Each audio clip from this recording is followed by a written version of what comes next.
সব সিটার বাটফার নেতা বানাইবেন, দেশ চলবো ভালো। ঠিক কিনা কও?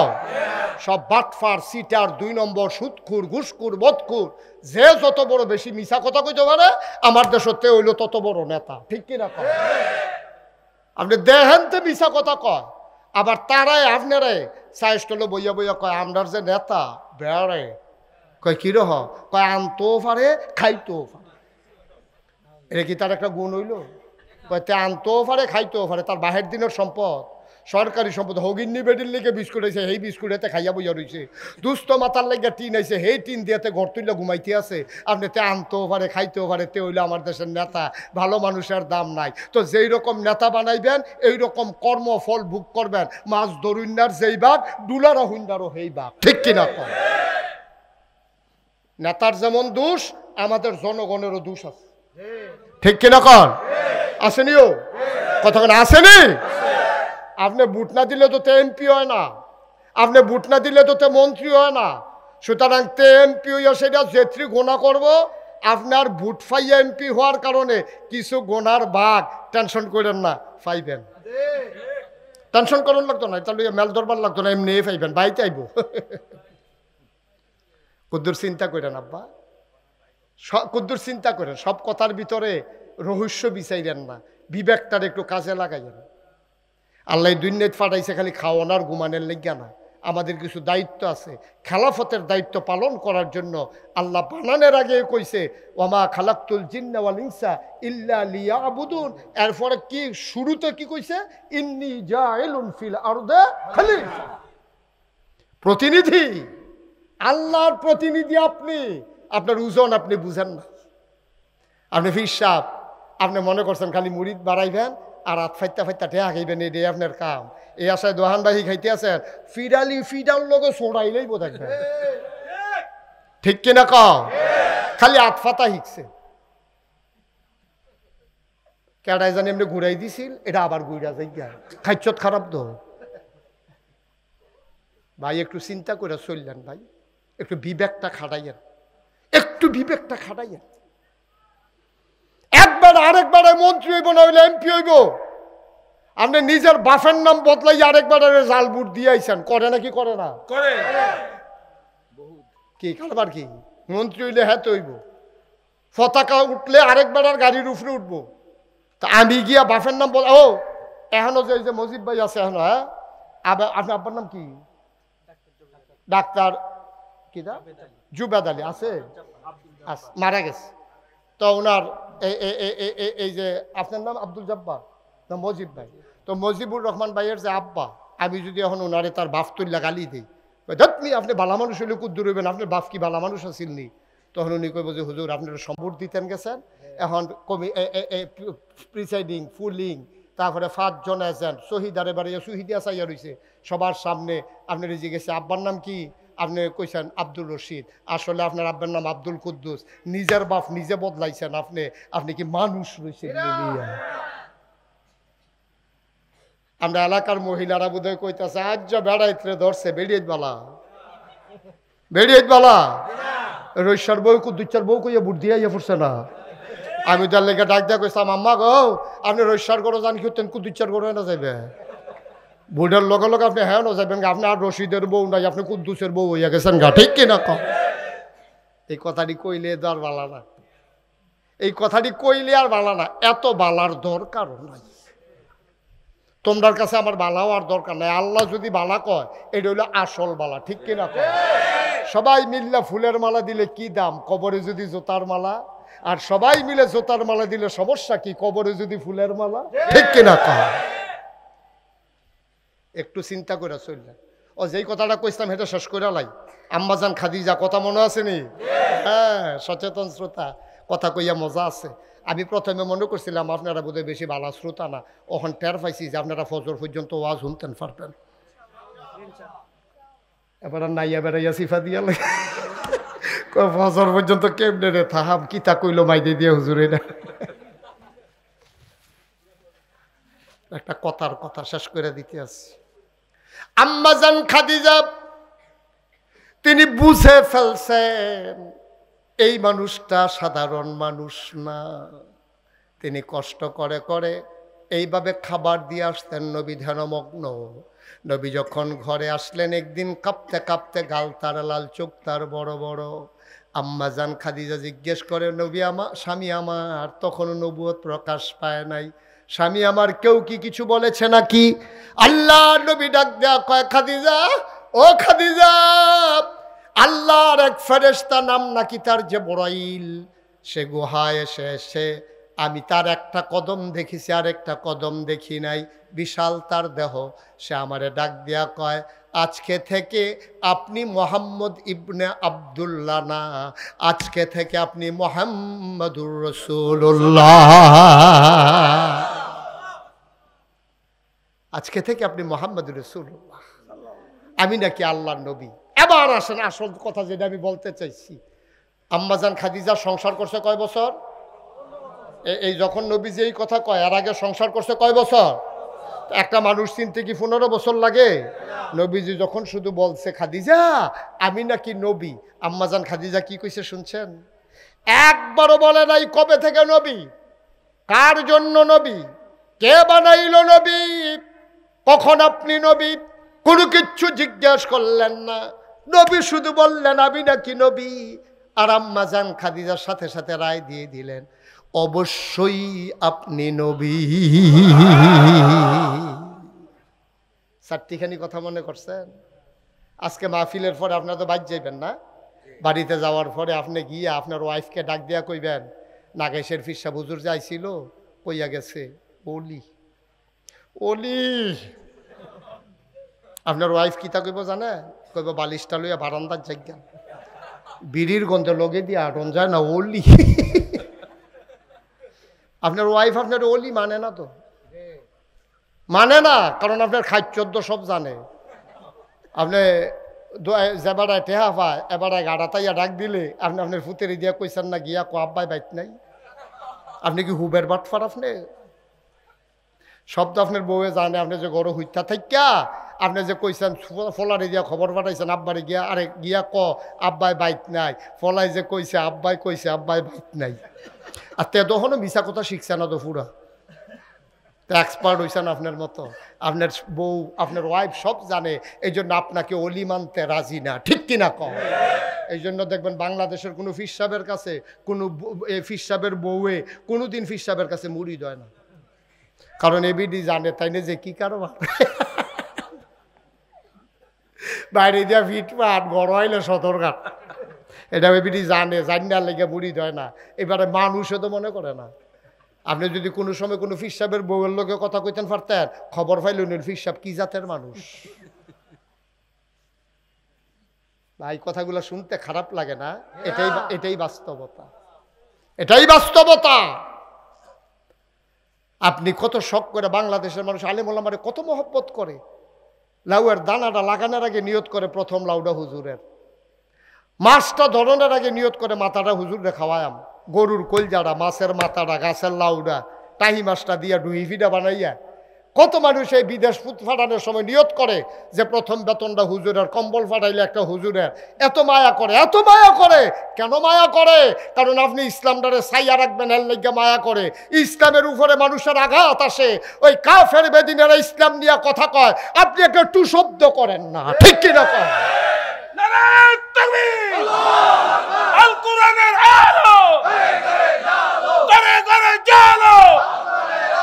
ইসলামের শত্রু হুশিয়ার সাবধান, নারায়ে তাকবীর।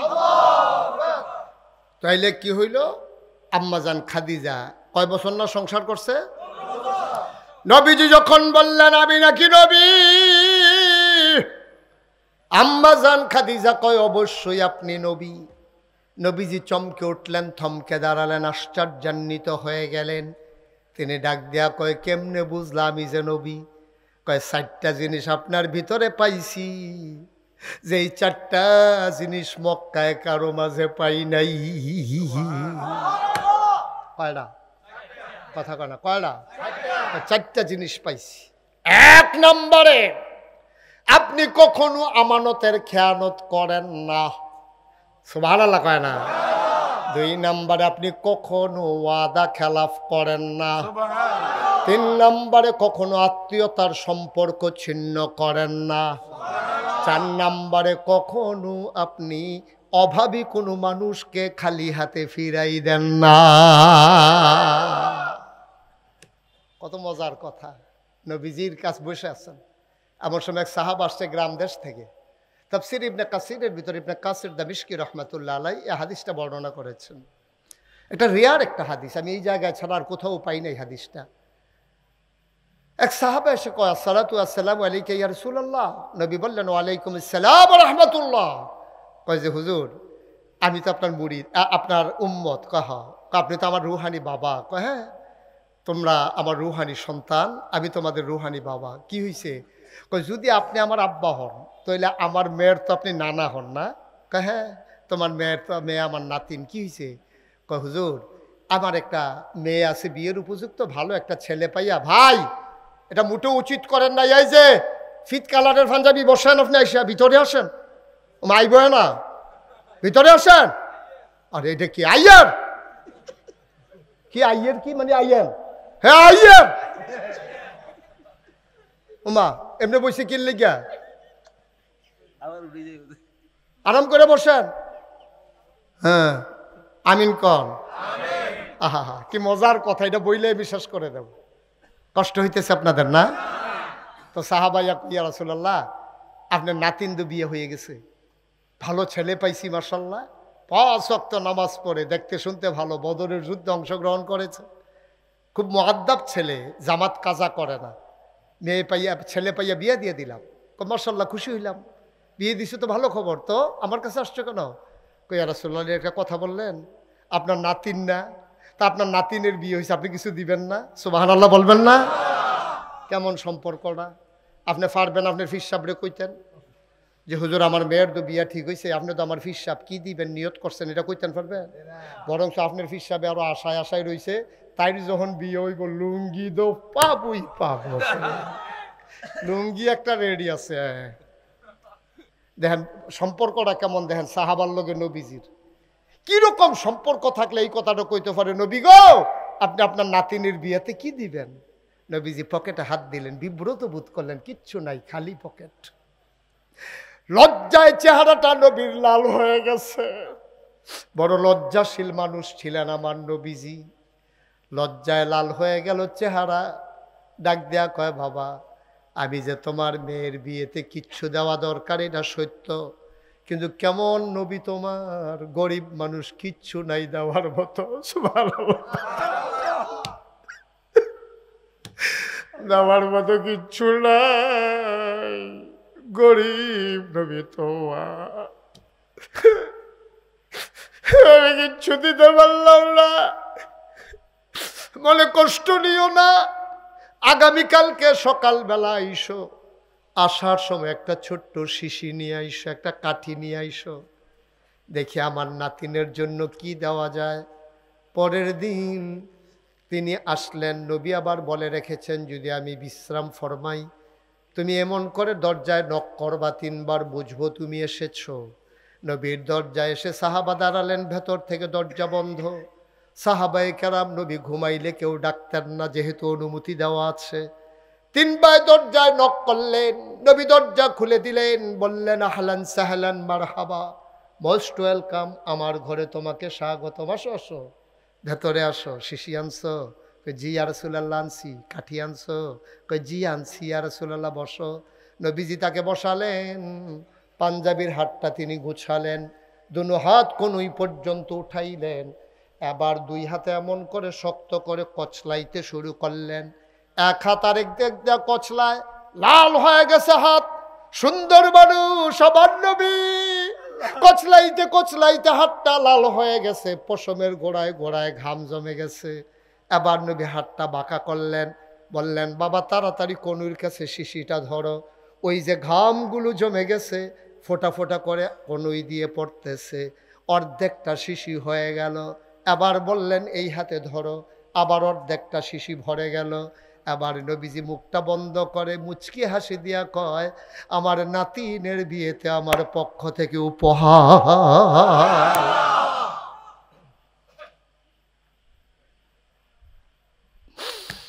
সাহাবা দিলেন দুপুর গড়িয়ে বিকাল হয়ে গেল, সূর্য পশ্চিম আকাশে হেলে পড়েছে, বাবা এখনো আসে না। মেয়েটা অপেক্ষায় আছে, বাবা বলেছে নবী হাদিয়া দেবে, উপহার দেবে, কি দেবে জানি আল্লাহই জানে। মেয়েটা দাঁড়িয়ে আছে বাড়ির আঙ্গিনায়, দূর দিগন্তে তাকিয়ে আছে, বাবা কখন আসবে মরুপ্রান্তর ভেদ করে। তাকিয়ে দেখে একটা মানুষ দৌড়াইতেছে, মেয়েটা বুঝে ফেলছে এটাই আমার আব্বা। মেয়েটা দিছে দৌড়, মাঠের মাঝে বাবারে গিয়া জড়ায় ধরছে, বাবা হাত তো খালি, আমার নবী কি কিচ্ছু দেয় নাই। বাবা আপনার হাত তো খালি, আমার নবী কি কিচ্ছু দেয় নাই। কই দিছে দিছে দিছে, অনেক দামি জিনিস দিছে। লুঙ্গির খুঁট থেকে তিনি আতরের শিশিটা বের করে, ওই ঘামের শিশি বের করে দিলেন। চতুর্পাশ সুগন্ধে ভরে গেল, সুগন্ধে ভরে গেল প্রতিপাশ। মেয়েটা ডাক দেখো আব্বা কি এটা? কই নবী নিজের হাতে ওনার গায়ের পসিনা মোবারক তোমার জন্য সুগন্ধি হিসাবে উপহার দিয়েছেন। মেয়েটা আস্তে করে বুকের সাথে জড়াইয়া ধইরা কয় আব্বা গোটা পৃথিবীটা দিল, আমি এত খুশি হইতাম না। আজকে আমার মতো ভাগ্যবতী আসমানের নিচে জমিনের উপরে আর একজন নাই।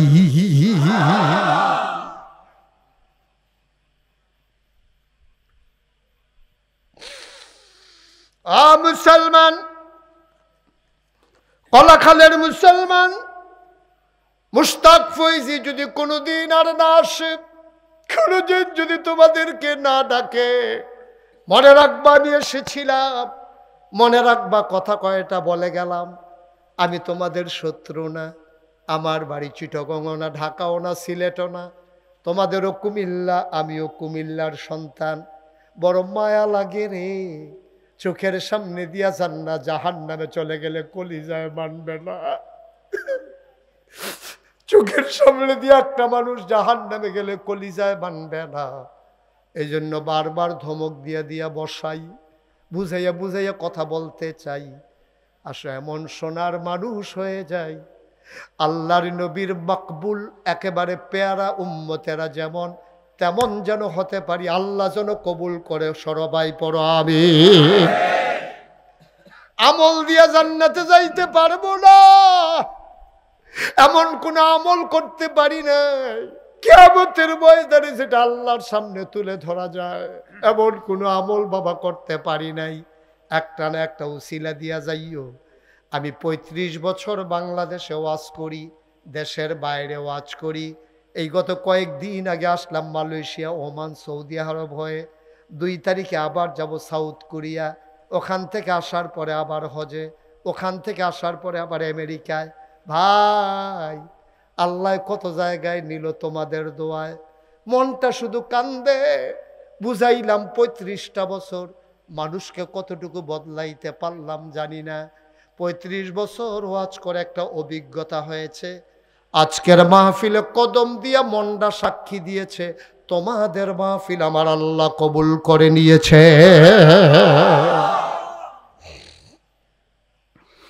একটা লোক আর উঠবা না, একটা লোক চলে যাবা না, সবাই মিলে আজকে মাফ চাইব আল্লাহর কাছে। আল্লাহ নবী কয় পাহাড় পরিমাণ গোনা লইয়া আমার উম্মত যখন আল্লাহ বলে ডাক দেয়, পাহাড় পরিমাণ গোনা, চোখের পানিটা চোখের কোনা থেকে নাকের মাঝামাঝি আসার আগে বান্দার পাহাড় পরিমাণ গোনা আল্লাহ মাফ করে দেয়। সবাই মিলে তওবা করার দরকার আছে নাকি নাই? মাফ চাওয়ার দরকার আছে নাকি নাই? একটা লোক আমরা উঠবো না, সবাই রাজি আছি ইনশাআল্লাহ? কয়েক মিনিটের ভিতরে তওবা করবো এবং দোয়া করব। এর আগে একটা লোক চাই। এই মসজিদটা শুরু হয়েছে বেশি দিন হয় নাই, গত বছর মাগরিবের পরে এসেছিলাম। এবার শুনলাম টয়লেট অজুখানাটা এখনো নাকি হয় নাই। বড়ই কষ্টের কথা। হয়ে যাবে ইনশাআল্লাহ। শুরু করলে আমরা সবাই মিলে চেষ্টা করলে কয়দিন লাগবে? আসেন যে হুজুর আমল করে তো জান্নাতে যেতে পারবো না। আল্লাহ নবী বলেছেন মান বানা লিল্লাহি মসজিদান বানাল্লাহু লাহু বাইতান ফিল জান্নাহ, যে দুনিয়ায় মসজিদ বানাবে আল্লাহ নাকি জান্নাতে তার জন্য ঘর বানাবে। একটা লোক পারবেন যে হুজুর দোয়া করে দেন, আব্বা নাই, আম্মা নাই, আব্বা আম্মা কবরে, গরমের ভিতরে কেমনে জানি থাকে আব্বা, আব্বার কবর যেন জান্নাত হয়ে যায়, এই আশায় হুজুর আমি দিয়ে দেব মসজিদের অজুখানা ওয়াশরুমের জন্য, ইনশাল্লাহ আমি দিয়ে দেব 10,000 টাকা। কে আছো লাভ দিয়ে দাঁড়াও। মাশাআল্লাহ, কি নাম? জনাব আব্দুর রহিম। আমার ভাই মন দিয়ে কথা শুনেছে, চোখের পানি ছেড়ে দিয়ে কেঁদেছে। আমার ভাই ওয়াশরুমের অজুখানার জন্য 1 নম্বরে দিলেন 10,000 টাকা। বলো মারহাবা। 2 নম্বর, কে আছো একজন লাভ দিয়ে দাঁড়াও। হুজুর আব্দুর রহিম ভাই যদি দিতে পারে আমিও পারি। কি নাম? জনাব হাজি আলিয়া। এই ছেলে, তোমরা কি করলা এটা? আপনারা দেখলেন না 3টা ছেলে যে উঠে গেল? কি করতেছেন আপনারা বসে বসে এখানে? একটা ছেলে তো উঠতে গেলে অন্তত বলবেন তো যে বাবা তোমরা না এখন মাত্র বললাম আমরা উঠবো না, তো তোমরা যদি উঠতে যাও তো এলাকার বেজ্জুতি হয় না? এটা শরম হয় না? এটা টেহা দিলে দিব, না দিলে নেই, উঠতে হবে কেন? সবাই কি টাকা দেবে এখানে? ওঠা যাবে না। পারলে দেবেন, না পারলে আমিন আমিন করবেন। জনাব আলী আকবর সাহেব, বয়স্ক মানুষ, এই এলাকার প্রবীণ মুরব্বী, চোখের পানি ছেড়ে দিয়ে আমার বাবা কেঁদেছেন। জনাব আলী আকবর সাহেব 2 নম্বরে উনি দেবেন 10,000 টাকা। বলো মারহাবা। 3 নম্বর, কে আছো রে বাবা? 10,000 টাকা। 10,000 টাকা অনেক টাকা না আব্বা? 3 নম্বর, ছেলে বিদেশে আছে, সুন্দর করে পড়ে আছে, কামাই রোজগার করতেছে, সহি সালামতে যেন থাকতে পারে এই আশায় 3 নম্বর একটা লোক দাঁড়াও, হুজুর আমিও দেব 10,000 টাকা। আছেন? 10,000 বসান। ভইয়া তো হানসিবা দিয়া মার হাবা কন। কি কষ্ট হইতেছে? আরাম করে বসেন। বুঝের কথা, কোনো সাফাসাফি নাই। তাইলে নামাজ কায়েম করা এটা কি নফল না ফরজ? 5 ওয়াক্ত নামাজ পড়া কি? তাহলে জীবনের সকল জায়গায় ইসলাম কায়েম করা কি? তাইলে নামাজ ছাড়লে যেমন গুনাহ হইব, ইসলাম কায়েমের জন্য যদি চেষ্টা না করেন সওয়াব হইব না গুনাহ হইব? আপনার দায়িত্ব চেষ্টা করা, কায়েম করাই দিব কারা? আপনার দায়িত্ব ওযু করে মসজিদ পর্যন্ত যাওন, নামাজের সুযোগ তো করে দিব কারা? তৌফিক দিব আল্লাহ। আপনি চেষ্টা করবেন, আপনি চেষ্টা না করলে আপনি আসামি হয়ে যাবেন। তাইলে এবার আসেন, আমরার দেশ সব ব্যাপারে ইসলাম আছে, ঢিলাটা কেমনে ব্যবহার করবেন এইটার ব্যাপারে বাড়িয়া নবীজির কথা আছে। শীতকালে ফসাটা কি ফিসেরতে সামনে দিবেন না সামনেতে ফিসে দিবেন, গ্রীষ্মকালে কোনটা কেমনে করবেন এইটা পর্যন্ত নবীজি বইলা দিয়া গেছে। তাইলে ভুটটা কখনো দিবেন এটা বোধহয় নবীজি কইছে না।